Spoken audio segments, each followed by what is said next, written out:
Hey everybody, and welcome to the Billboard.com Pop Shop podcast. My name is Keith Caulfield, and I am the co-director of charts at Billboard. Joining me, as always, is Billboard's Deputy Editor Digital, Katie Atkinson. Hi, Katie. Hey, Keith. How are you? Great, and yourself? I am fine. I'm actually a little hungry right now. Oh. My stomach is making growling noises.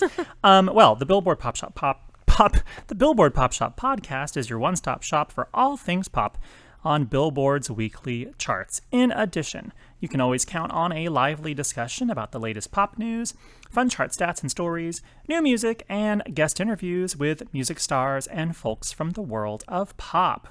Now, today on the show, we've got oodles of chart news about a very busy week atop the Billboard 200. We've got a new #1 album. Plus, we'll talk about how Sam Hunt earns the longest-running #1 hit ever on the Hot Country Songs chart with Body Like a Back Road, and how Niall Horan claims his first top 10 on the Pop Songs Airplay chart with Slow Hands. And in addition to our chart chat, we have an interview with John Mayer. John Mayer! We caught up with the singer/songwriter/guitar virtuoso just before he took the stage last week for the Bud Light Dive Bar Tour, and talked all about making the switch from hitting the road with Dead & Company this summer to his current solo tour, the pros and cons of the recent Search for Everything EP rollout, and even how listening to the Grateful Dead got him through a recent MRI. So obviously you have to stay tuned to hear all about that in our chat. You really have to actually stay tuned, because this is like a really fun interview, and Katie loves John Mayer. Yes, so all of the above. It's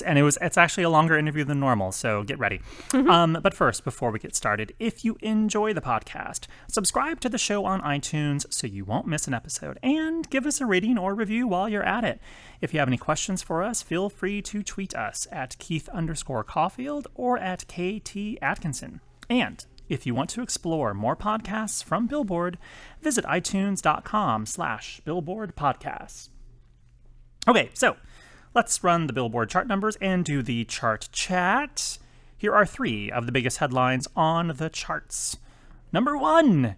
It's a busy week atop the Billboard 200, as we've got a brand new #1 album, and the entire top 3 are debuts.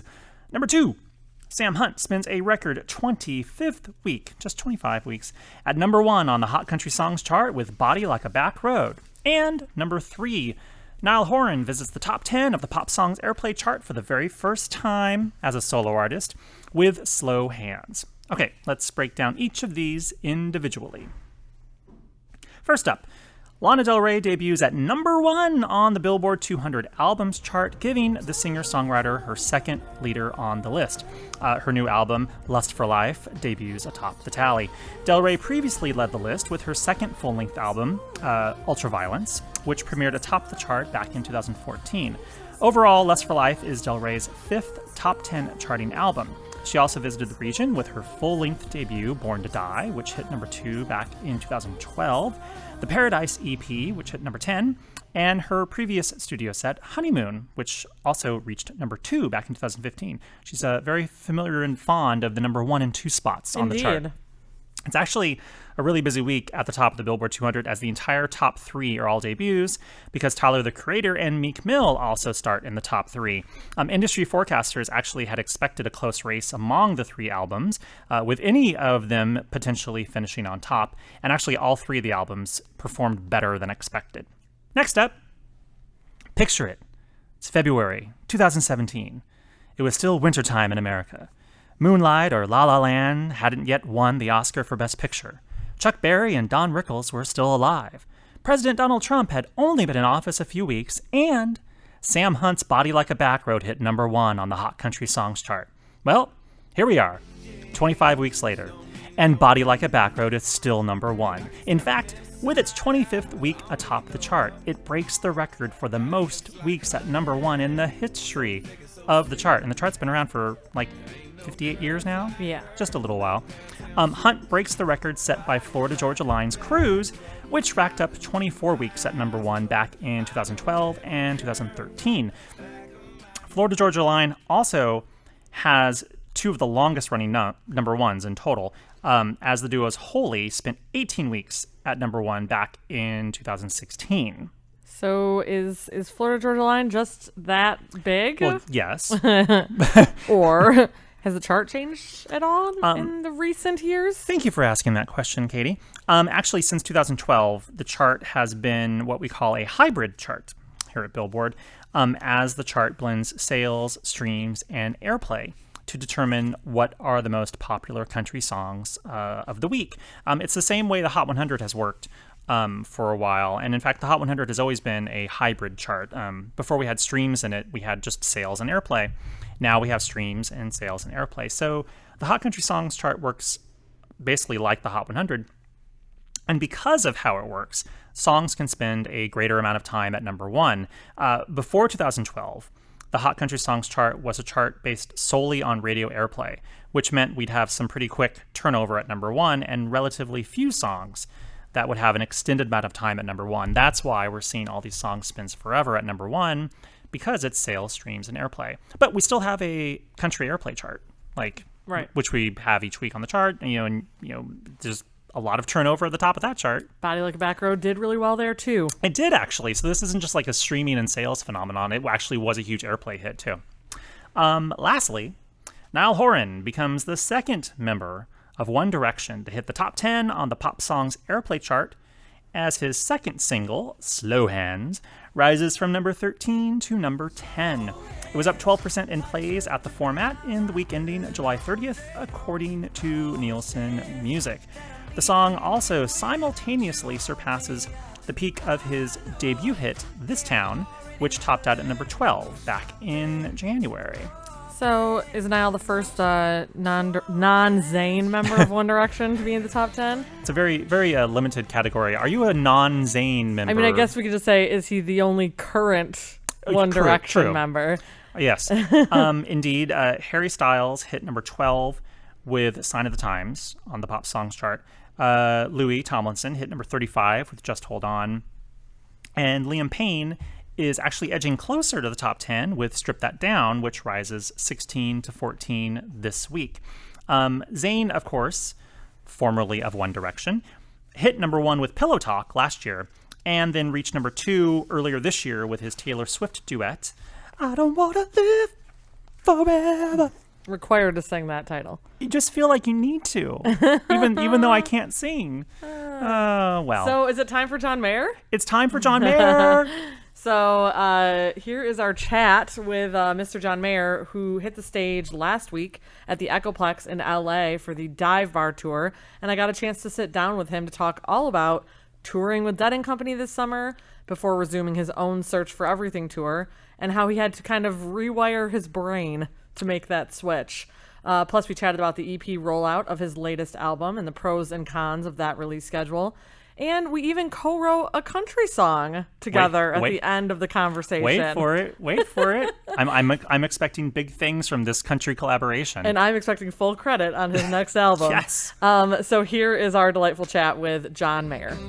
Love on the weekend, love on the weekend. I hate your guts 'cause I'm loving every minute of it. Hello to John Mayer and welcome to the Billboard Pop Shop Podcast. Thank you.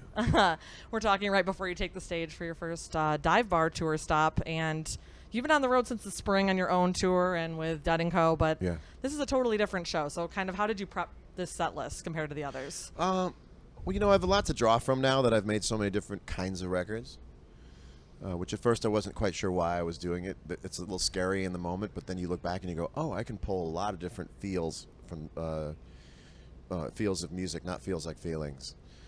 Different music feels. Also feels like feelings. And so it just makes sense for a night like tonight. You pull your barrel house, blues, rock and roll, guitar solo stuff, that groove heavy stuff. If it were the Coffee House tour, then I would be doing a different thing. I'd be going a little deeper into the acoustic side, the lyrical thing. But I think tonight's about the way that drums and electric guitar and bass sound in a club, which is my favorite sound in the world. Yeah. Like, they just sound different. You started like that, too. Yeah. Yeah. Yeah, I started as an acoustic guy, and I would travel with my PA and set up at the bookstores and next to the coffee grinders and sit there, and sometimes I would play the same songs twice because I had to make a certain quota of time for the set. And then I got into, I might have gone back to get that club thing with the trio, because I did sort of go from the acoustic scenario to signing a record deal and then ending up on the road with a band. So I didn't necessarily get a ton of the rock band club thing, but then I went back and got it with the trio thing. Right. I feel like I got my master's in that because we did clubs with the trio. So I'm really excited to go back to that. Yeah, I'm excited. And what's kind of the biggest difference between playing a small room like tonight versus these arenas you've been on over the last few months? Maybe the only difference is the way that the resonance works in the air. I don't have I'll play for one person or I'll play for 1,000 or 100,000 people. It doesn't. People are like, you can't play for 100,000 people. I'm like, that's true.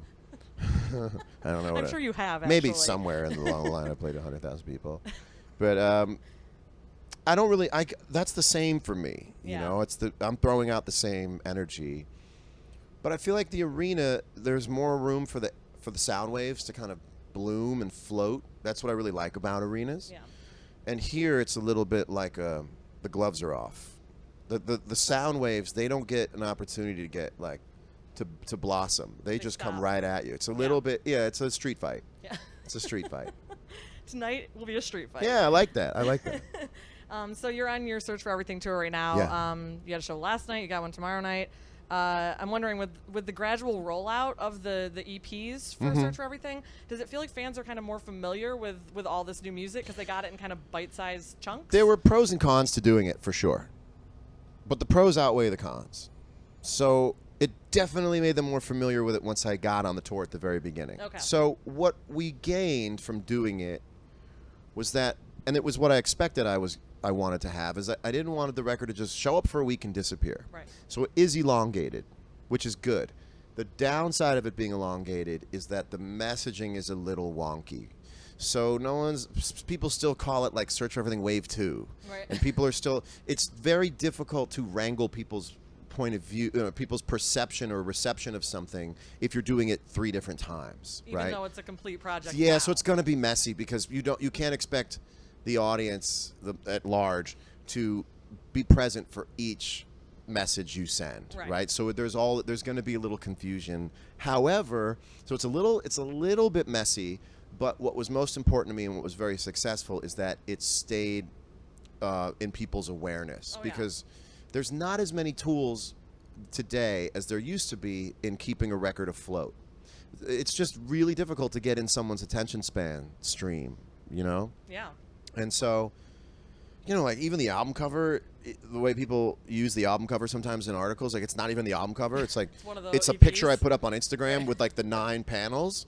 And one of my forehead's too big on one of them. Will you please put this on your website? I will. Will you I'll please get it. I'll point- get it off Billboard.com now. Point to this no, I want people to see this really bad photo that people think is my album cover, but it's the 9, it's like when you put up the big Instagram grid on your feed. Yeah. And one of them is like someone took it and like made the forehead too big and everyone's like, this is his album cover. So you lose control of the messaging, Sure. but you gain a little bit of a larger blast of making sure people find out about it. Definitely. Because, I mean, it is a meritocracy, right? Like, yeah, the good stuff gets listened to theoretically, but it's also like an awareitocracy, right? Like I just came up with that, so That's don't get an mad at me. incredible word. It's an awareitocracy, right? It's like the Paramore record's the best record, like that. It's the best rock record of the year. It's a great It's album. ridiculously good. It's the Paramore record is my favorite song. And it is too under the radar. It's too under the radar Yeah. because the way the radar works, what do they have available? Yeah. You know, they're a band.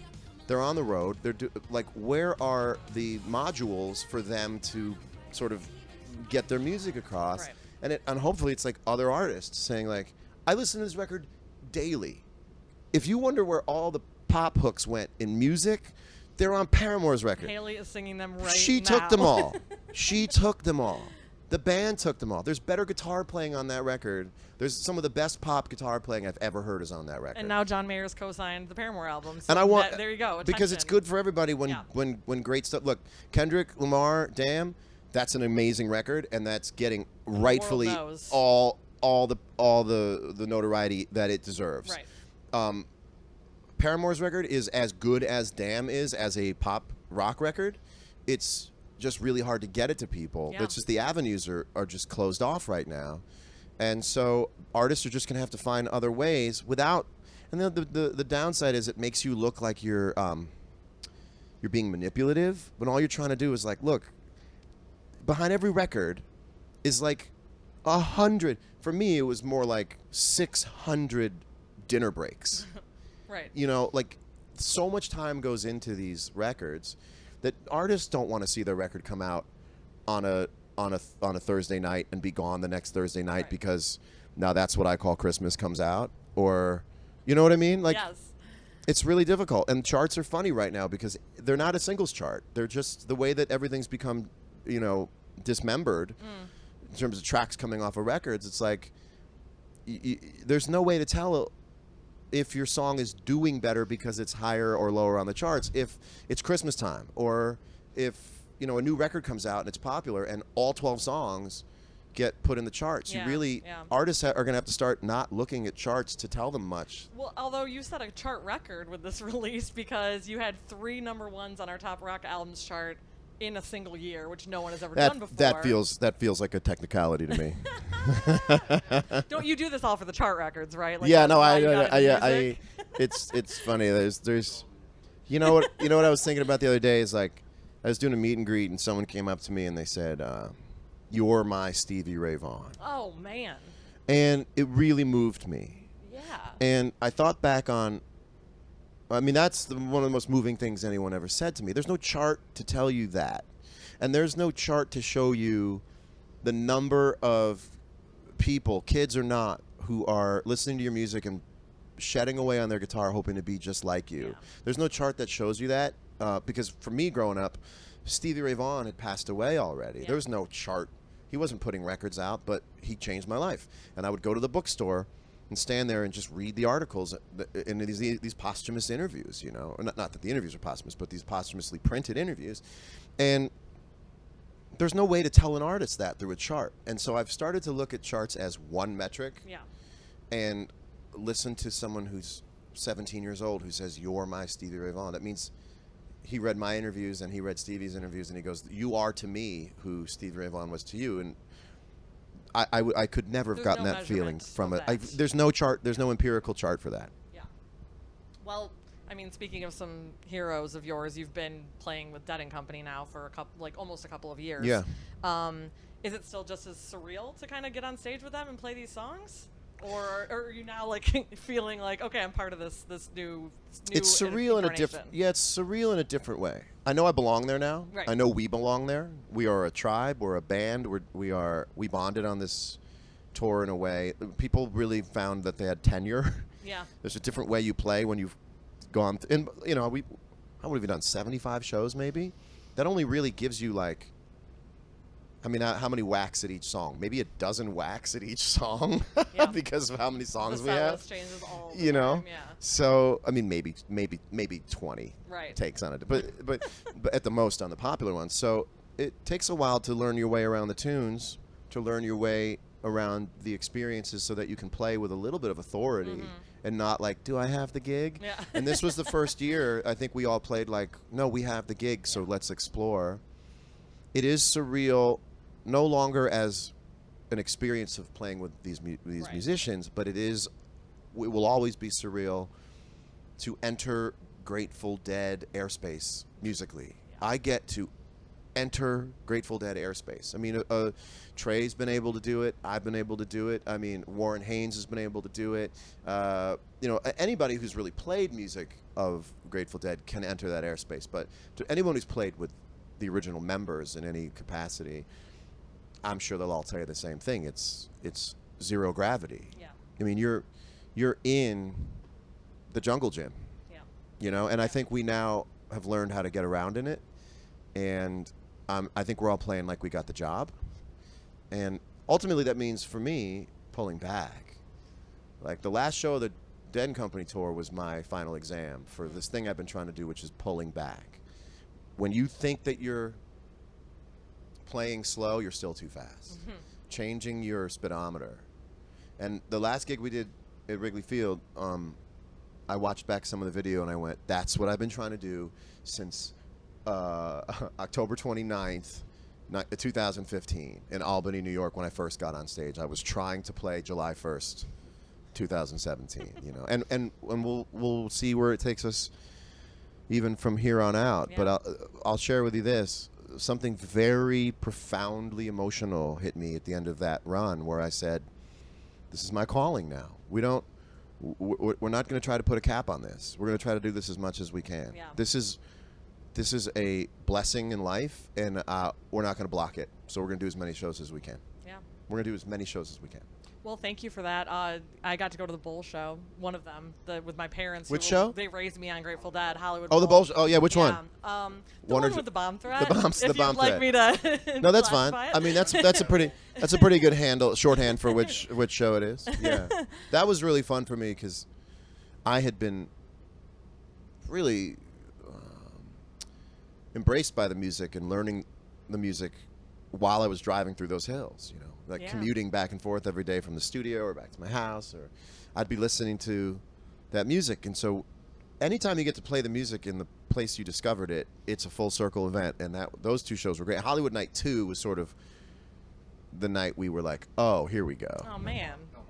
Yeah, No bomb scares. Yeah. Well, awesome. Well, I'm looking forward to tonight, and you. good luck on the rest of your tour. Did you get all your questions? No, of course not. Ask but, me like, one more. One more? Yeah, ask me one Okay, more. well, But be fair. I did. Don't go to your last question. I'm going to the last because page. the I last won't go to the question last is question. always the last question is always the one you're like, if I feel like I can get away with it, I'll ask. Don't ask that question. I promise not to do Ask that. one more from the top of the Okay, list. okay, here it is. How does your mindset have to shift when you go from playing with Dead and Company to back to your own solo tour? Do you change it Yes. at all? Yeah, so like how does it shift? Well, I sort of look at myself as like having to do brain surgery on myself for these things, and it's sort of like non-invasive, like, like neural retracing of like my brain waves. It's a partial lobotomy? It really is. Okay. It's like I have to go home and like redraw synaptic paths. I need to basically it's like a patch bay, and I go, okay, you've got to unplug from this and replug into that. And the time between unplugging from the spirit of Dead and Company and plugging back into the spirit of what I do is very difficult, and it's very emotional, and it's very depressing. Yeah. Because we went to the moon, man. We went to the moon. That band this summer went to the moon. And then you got to come home. And then you go to Disneyland. You're like, hey, we're at Disneyland. I'm like, still not the moon, but I'll forget the moon at some point and remember that, like, Disneyland is magical. So bring on the Electric Light Parade, but it's still no moon. Yeah. And so you just have to forget, It's like a wonderful love that you have to get over and go like, well, look, we got to give other people a chance. Until you go back to the moon Until again. you go back. So I'm a man. I have two families. Yeah. And I hold it so dear. I've got Grateful Dead shirts on the table. I was picking up. I'm still buying stuff from the internet. Like, still They probably buying give it to you at vintage. this point? No, I'm buying like vintage Grateful Dead shirts just so I can wear them to bed, man. Like, I'm a guy. I got it bad. I'm attached to this really bad. I want to tell you a story about how this band affects me. I went and had an MRI on my back because I'm having back issues. It's going to be fine. MRI's fine. It turns out I have the back of a 40-year-old. I'm 39. That's fair. And anyone who's done a closed MRI can tell you it's like almost a torture device. There's no way to really comfortably do it. You've got to hold on to your happy place. And they give me the ball to squeeze. They're like, they're so aware that you're going to freak out. They're like, here's the thing you take. Here's the you squeeze if you freak out, And they were like, we're going to give you headphones. You can listen to whatever you want. Oh, that's What do you want to hear on Sirius? I go, give me Channel 23. Give me Grateful Dead. So they put the headphones on me, and they start pushing me into the thing, and they check the music, and it's horrible. People talk about adulting. One of the most adult things you have to pull out of yourself is sliding into an MRI and realizing that this tube is like an inch away from your nose. And my eyes are closed, and I'm like, okay, we can do this. I'm in a gown, and the trucking comes on, and it's a really good trucking, and I started crying. Because also it's just you're in a gown and your kid comes out. I don't mean penis. I really didn't mean that. I mean, you're just your kid, You're vulnerable. Like your vulnerability comes out. And there's nobody to tell you it's going to be okay. Right. But trucking is playing. And it's like really tinny. Sounds as if there's a microphone up to another speaker playing the serious thing. It's like they're not a radio station. They're a medical imaging center. And I'm listening to Truckin', and I start crying out. I'm laying down, so tears just start flowing out of my eyes because it made me feel so much better. And it made me draw on my experiences of this band, which I hadn't really come to terms with the fact that I was sad to leave it. And it was like a teddy bear. You know the way you cry when someone takes care of you it's like you cry after being made feel better? Yes. You know what I mean? Yeah. You cry from the hug. Yeah. You didn't cry from the stress. From you the cried from the comfort. release. You cried Yeah. from the comfort. Mm-hmm. Truckin' was on, and I knew it was going to be okay. And I thought about how much I love this. I started crying, and by the end of it, I was smiling and crying, listening to and which is my ringtone now, and I went, I love this music. This has changed my life, and this is the music that comforts the world when they know this music. And I was in the most uncomfortable situation you can physically be in, listening to the most comforting thing that you could ever listen to. And the mashup of these two things, I came out of that thing, my eyes were dry, I was relaxed, and I was like, this is the music that's changed my life. It's just changed my life. Yeah. And if it does that for me, what does it do for someone who's on the road in a truck? Yep. For, And you're part of it on 10 stage, hours and they're a day. part of and it I'm part in of their it, car. Yep. and I have a little piece of it, but I don't have a piece of it. It has me. Like, I don't have a piece of it. I get to bring that to people, but when I'm in an MRI, I'm not in that band. Right. That's Jerry, Right. and that's Right. Bobby, and that's 77 or 78 or 79 or whatever I was listening to, and people are deadheads like, you should be able to tell by now. Maybe it was 78 or 79 or something like that, and I was like, no. This feeds me. Like, even though I have a part of this, these giant hands come around me and hold me. I don't to be in it, to be in most things. Like, if you were super into like Game of Thrones, I bet Ed Sheeran now looks at Game of Thrones differently because he was on it. So like, But he still doesn't feel like he is Game of Thrones. No, but he's still probably like, oh yeah, Doug probably shot that scene. You know what I mean? Probably watching Game of Thrones a little differently. But for me, I don't listen to Grateful Dead. It still affects me as if I've never met Bob Weir. That's incredible, and that's important. I'm getting looked at. I was gonna say I'm gonna make you late I'm for getting your looked show at tonight. But I'm a rep. But I'm a rebel. I'm gonna get in trouble. But this is the way I rebel. Is telling stories about the MRI where I was crying. Well, I really appreciate your rebellion was used on this podcast. Yeah, man. Thank you. Right? It's totally true, Thank man. you, thank you, It's totally thank you. true. All right. If I'm gonna see you tonight, I have to let you go. So. Yeah, that's a really cool country song title. If I'ma see you tonight, gotta let you know. If I'ma see you tonight, gotta let you go. And we just wrote a hit. Yeah, on we the did. podcast, Let's too. put it on the charts. Let's get it on the charts. The all important charts. Thank you. Thank you. Thank you. Thank you. I still feel like you're mad. Still feel like you're mad. Thank you so much to John Mayer for sitting down with me. The Search for Everything tour continues through August 22nd in Syracuse, New York, so you still have some chances to check it out. Or after hearing about the Dive Bar Tour concert in our interview, feel free to head over to Bud Light's Facebook page and you can watch the whole thing and experience it like you were there with me. As long as you're, like 21 and over? Yeah, I think that you can visit the Facebook page without being. Oh, really? Yeah, maybe. I don't know. So let us know, 18-year-old listeners. We'll find out. And also, John Mayer was very kind. He actually gave us more time than we anticipated. As you heard in the conversation, I said goodbye. I said my goodbyes, and then it continued on for another 7 minutes. So, sorry, publicist. Gotta love John Mayer. No, I mean, thank you, publicist. Yeah, You're thank very you, kind. publicist. Well, now it is time for the chart stat of the week. Katie, can you handle this? I don't think I can handle this. I'm assuming that's where we're going with this. Exactly. Well, this week in 2001, Destiny's Child got its fourth and so far final #1 on the Billboard Hot 100 with Bootylicious. The Stevie Nicks' sampling tune, let's say that 5 times fast, the Stevie Nicks sampling tune rose to the top of the list dated August 4th, 2001, and spent a total of 2 weeks atop the tally.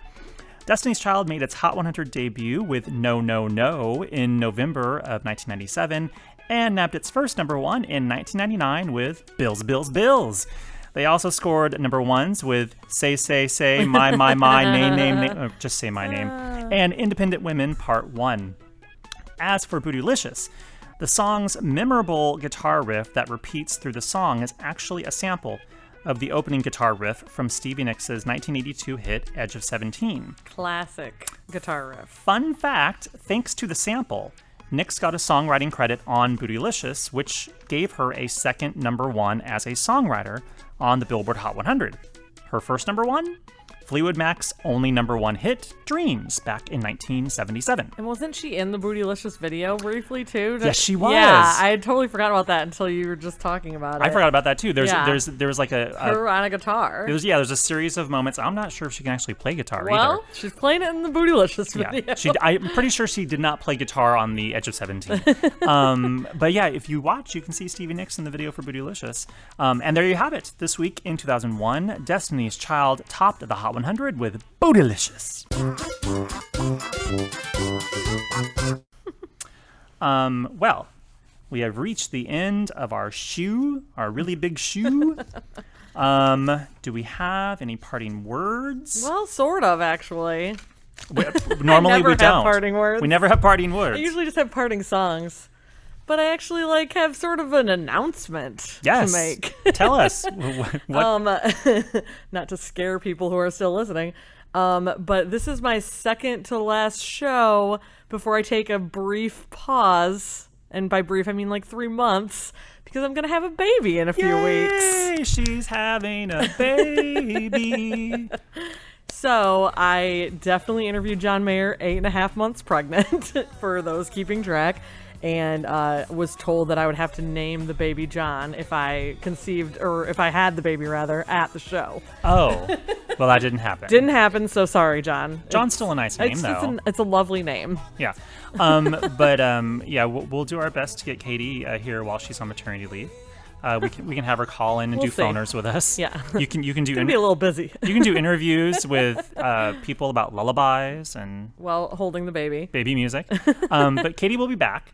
And you may actually hear her on interviews that we may have recorded. Yeah, there are some future interviews that will come, so I won't be out of your hair right away. And you can still tweet her if you have any questions. Yes, you can. My Twitter will stay active for the next 3 months. That's not going away. So what song should we go out on? Oh, man. Baby Baby by Amy Grant? Or Baby Baby Baby by TLC. Sure. You pick it. You're the lady with the baby. If I'm choosing between Amy Grant and TLC, gonna go TLC. Sorry, Amy. Okay, see you guys next time. Bye.